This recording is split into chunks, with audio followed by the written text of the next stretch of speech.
नमस्ते बच्चों। 11 जुलाई को हमने एक वर्कशीट की थी। क्या किसी को याद है वो किस टॉपिक से रिलेटेड थी?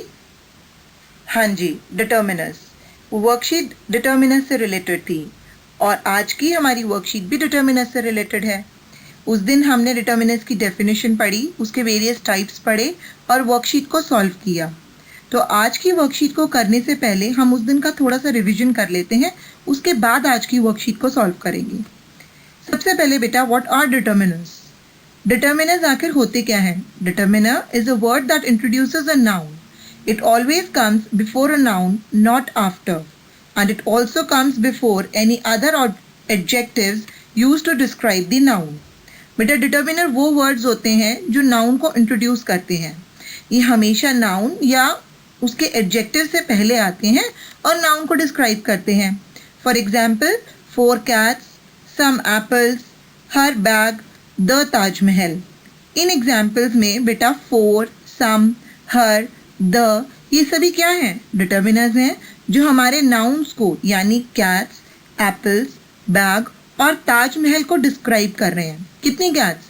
4 कैट्स। इसी तरह सम एप्पल्स, हर बैग उसका बैग, द ताजमहल ताजमहल जो कि अपने आप में यूनिक और इकलौता है, इसलिए उसके साथ क्या लगाया गया है? द इस बात को सिग्निफाई करता है। इसके बाद बेटा हम डिटर्मिनर्स को 4 कैटेगरीज में बांटते हैं और इसको बांटने के लिए जो क्राइटेरिया है वो है क्वांटिटी, ओनरशिप और स्पेसिफिसिटी। क्वांटिटी यानी सम, फ्यू, 1, 2, 3 कुछ भी हो सकता है बेटा, नंबर में भी हो सकता है, और जो काउंटेबल नहीं है चीज़ें उनके लिए हम सम, फ्यू ऐसे वर्ड्स को इस्तेमाल करते हैं। उसके बाद है ओनरशिप, मेरा, तुम्हारा, इसका, उसका। इस बेसिस पे भी हम डिटर्मिनर्स को बांटते हैं। स्पेसिफिसिटी यानी ए एंड द आप यूज़ करते हैं, दिस, दैट, दोज यूज़ करते हैं, तो उस बेसिस पे भी हम डिटर्मिनर्स को बांटते हैं। आप अलग अलग जगह देखेंगे तो आपको डिटर्मिनर्स के 5 टाइप्स भी मिल सकते हैं, 6 टाइप्स भी मिल सकते हैं, बट बेटा बेसिकली डिटर्मिनर्स 4 टाइप्स के होते हैं: आर्टिकल्स, डेमोन्स्ट्रेटिव्स, पोजेसिव्स और क्वालिफायर्स। आर्टिकल्स ए एंड द जो आप बहुत अच्छे से जानते हैं कहाँ और कैसे यूज़ होते हैं। Demonstratives this, that, these, those. This मतलब ये, दैट वो, दीज ये सभी, दोज वो सभी।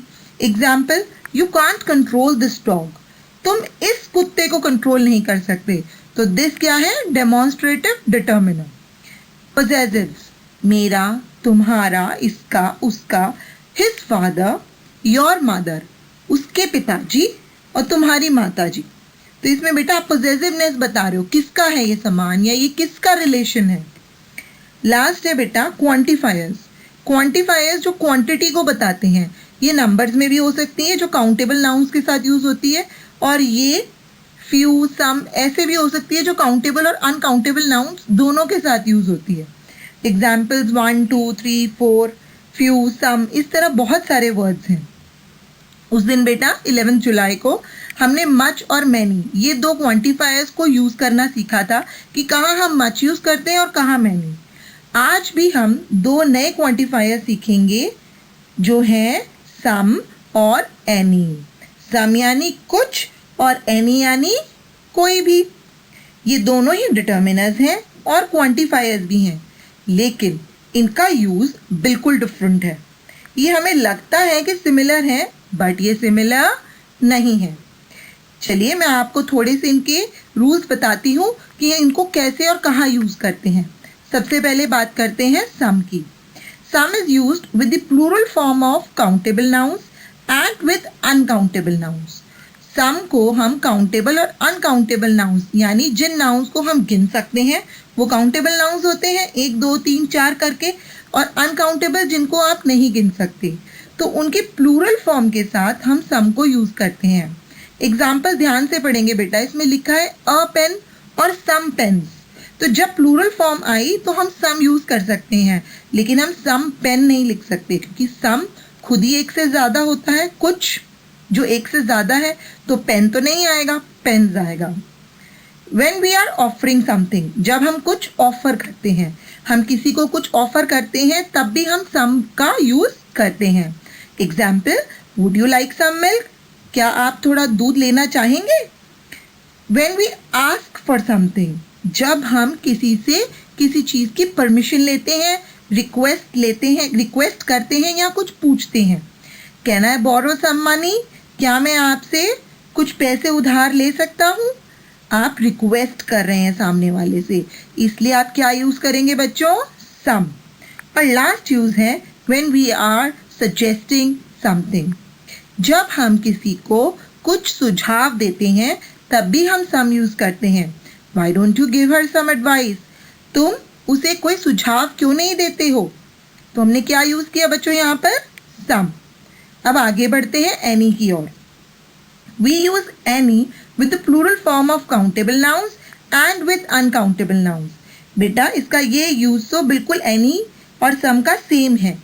हम any को भी प्लूरल फॉर्म अनकाउंटेबल और काउंटेबल नाउन्स की प्लूरल फॉर्म के साथ यूज करते हैं. सेम एग्जाम्पल है अ पेन, एनी पेन. अगला है बेटा, ध्यान से सुनेंगे, any is used in questions. जब आप किसी से कोई सवाल पूछते हैं तब आप एनी यूज करते हैं. Example, have you got any friends? क्या तुम्हारे कोई दोस्त हैं? Have you got any money? क्या तुम्हारे पास कुछ पैसे हैं? अब आप कहेंगे मैम सवाल तो हमने सम में भी पूछा था, जैसे can I borrow some money, और हम सवाल यहाँ भी पूछ रहे हैं, तो सम और एनी में क्या डिफरेंस हुआ? बेटा डिफरेंस है यूज़ करने के तरीके में. एनी तब करते हैं जब आप सिर्फ सवाल पूछ रहे हैं, और सम तब यूज़ करते हैं जब उस सवाल में कोई रिक्वेस्ट होती है. एग्जाम्पल से समझेंगे, have you got any money? क्या तुम्हारे पास कोई पैसे हैं? और can I borrow some money? क्या मैं तुमसे पैसे उधार ले सकते हूँ? तो दूसरे सेंटेंस में आप रिक्वेस्ट कर रहे हैं, सामने वाले से पैसे मांग रहे हैं, तो आप सम यूज करेंगे. और जहां आपने सिर्फ सवाल पूछा कि क्या तुम्हारे पास पैसे हैं, तो आप एनी यूज करेंगे. अब बेटा एनी का है last use. Any is used in negative sentences. Negative sentences क्या होते हैं? ऐसे सेंटेंसेस जिनसे ना होने का पता चलता हो, जिनका जवाब नो हो. Example, he hasn't got any cheese.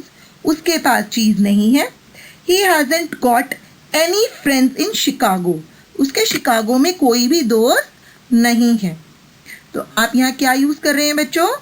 any. तो ये तो हो गए बेटा रूल्स.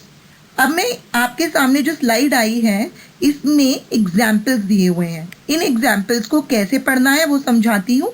बेटा सम और एनी से रिलेटेड यहाँ पर आपको 6 सर्कल्स दिख रहे हैं. लेफ्ट में 3 छोटे सर्कल्स हैं और राइट में 3 ग्रीन कलर के छोटे सर्कल्स हैं. जो सम वाला है उसके लेफ्ट और राइट में एक एक ही है. आपको एक फ्रेज चूज करना है लेफ्ट वाले से, बीच में सम या एनी लिखना है और राइट से एक वर्ड चूज करना है. तो बहुत सारे सेंटेंसेस इसमें बन सकते हैं, बहुत सारी कॉम्बिनेशंस बन सकती हैं. सभी बच्चे ओरली चाहे रिटन एक बार रफ में बैठकर इन सेंटेंसेस को बनाने की कोशिश करेंगे तो आपको सम और एनी के यूज़ में डिफरेंस और उन्हें यूज़ करना भी आ जाएगा. और उसके बाद वर्कशीट करेंगे. मैं आपको एक एग्जांपल देती हूँ. देखिए पहला है, मैंने लेफ्ट से चूज़ किया देयर इज, बीच में आया सम और उसके बाद लिखा milk. There is some milk, ये बन गया पूरा सेंटेंस. तो ये सम का यूज़ हो गया. इसी तरह अब हम एनी वाले ब्लॉक में आते हैं. पहला देखिए, देयर आरंट एनी एप्पल्स, वहां कोई भी एप्पल्स नहीं है. नेगेटिव सेंटेंस है, नो में आंसर आ रहा है, तो हमने क्या यूज किया? Any. Are there any carrots, क्या वहां कैरेट्स हैं? कोई भी कैरेट्स हैं? नहीं है. और दूसरी बात, ये सवाल है बेटा, तो क्वेश्चन में हमने क्या यूज किया? एनी. यहाँ आप रिक्वेस्ट नहीं कर रहे हैं, सिर्फ क्वेश्चन पूछ रहे हैं, तो आपने क्या यूज किया? एनी. जब आप इन सेंटेंसेस को बना लेंगे तो आप अच्छे से समझ जाएंगे कि कहाँ आपको सम यूज करना है और कहाँ एनी. इसको समझने के बाद सभी बच्चे आज की वर्कशीट को खोलेंगे, उसको समझेंगे और उसमें एक बहुत छोटी सी और इंटरेस्टिंग एक्सरसाइज दी हुई है, उस एक्सरसाइज को करके इस वर्कशीट को आज ही अपलोड करेंगे.